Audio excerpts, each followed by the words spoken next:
Christian educational class. Philippians, the 2nd chapter and the 12th verse. You work it out. Today we are still singing. And there is a familiar song that says Jesus can work it out. But in Philippians, the 2nd chapter and the 12th verse, Paul sung it a little different. You work it out. My beloved, as you have always obeyed, not as in my presence only, but now much more in my absence. Work out your own salvation. In Philippians, the 2nd chapter through the 7th and 9th verse, Paul spoke of how Jesus Christ worked out salvation for us. Now he speaks of how that same work of grace works out through us. Work out what grace has worked in. Work out what grace has worked in. He spoke this to the saints, the bishops, and the deacons. Philippians, the 1st chapter and the 1st verse. He stated, you must carry to conclusion, apply the full consequences of what grace has given through Christ Jesus. In Philippians, the 2nd chapter and the 13th verse, it states, for it is God, Christ Jesus, who works in you both to will and to do of his good pleasure. So the Philippians were taught that they have a great responsibility to work joyfully and in reverence. To work joyfully. How can two walk together except they agree? And in reverence to God. They were exhorted also in Philippians, the 2nd chapter and the 14th verse. Now listen to this carefully. Not to complain, nor argue with the providence or destiny of God. Listen to this. Lord, I know you can get us out of this. Why are we still in this? Complaining. Lord, they are not paying us any attention. Why do you still have us before them? Arguing. They were taught in the 2nd chapter of the book of Philippians and the 15th verse, so that you may become blameless. While God is working out of you, don't be fussing within you. That you may become blameless, children of God, without fault, in the midst of a crooked generation, whom you shine as lights, stars in a dark world. Paul spoke of an example of working out your own salvation. And you can find in Philippians, the 2nd chapter, the 25th through the 26th verse. And he described this servant as a brother, as a co-worker, as a soldier, as a messenger, as a friend. A brother, because they had a good relationship. As a worker, because there was a job to be done. As a soldier, because there was a battle to be fought. And as a messenger who carried the financial support from the saints. And as a friend, because he and him were friends with God.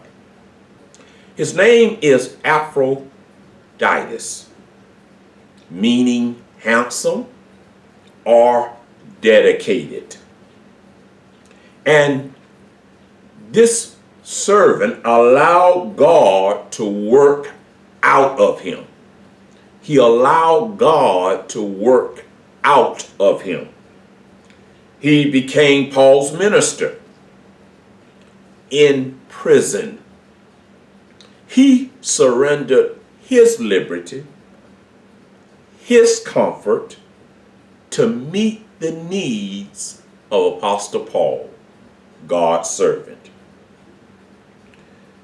He worked with so much zeal with God. He allowed God, as the old folks used to say in service, let God have his way.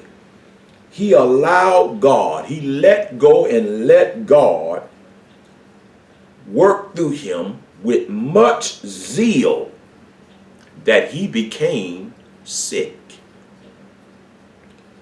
But Paul valued his brother, highly valued his co-worker, highly esteemed his fellow soldier, his minister, his friend.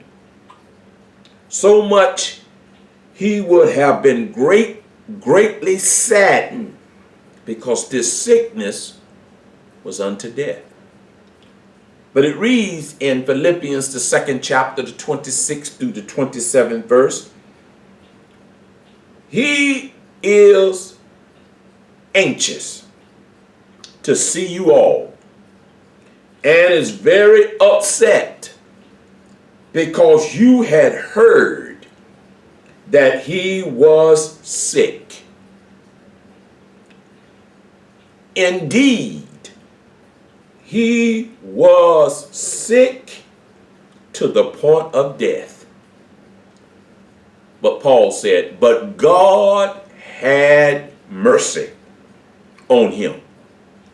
And not only on him, but on me too. And spared me of great sorrow. Because the love that he had for his armor bearer would have consumed him if he had continued to keep thinking that this minister's life was shortened because he gave his life to serve him. But the Lord had a picture to paint. He wanted the saints and the bishops and the deacons to understand the lawful way to gain honor, to obtain respect, and to accomplish greatness. I got to say that again. He wanted the saints, the bishops, and the deacons, believers who were filled with passion, to be great in their spiritual calling. But he wanted them to do as he taught Timothy through Apostle Paul, to strive lawfully. So he wanted them to obtain honor, respect, and accomplish greatness. And he defined it He demonstrated it that it comes from being a servant. Not being first, not being out front, but being a servant. This is what it reads as I come to the close of this in Philippians, the 2nd chapter, the 29th through the 30th verse. Receive him, therefore, in the Lord with all gladness, and hold such a man in great honor, because he risked his life. He risked his life. This is what Paul said in the 2nd chapter, 29th and the 30th verse. Doing for me what you could not do because you were far away. Being a servant will pay off after a while. Our next Christian educational class, we're going to keep on singing. Where there is a familiar song that when I was a little boy they used to sing. I learned to trust in Jesus. I learned to take him at his word. We will be stating our case on Philippians, the 3rd chapter, the 7th verse. But everything that was a gain to me, I have considered to be a loss because of Christ. And if you follow me, you'll hear the lyrics of this great song. I've learned to trust in Jesus. I've learned to depend upon him. May God bless you. May God keep you. Keep on singing.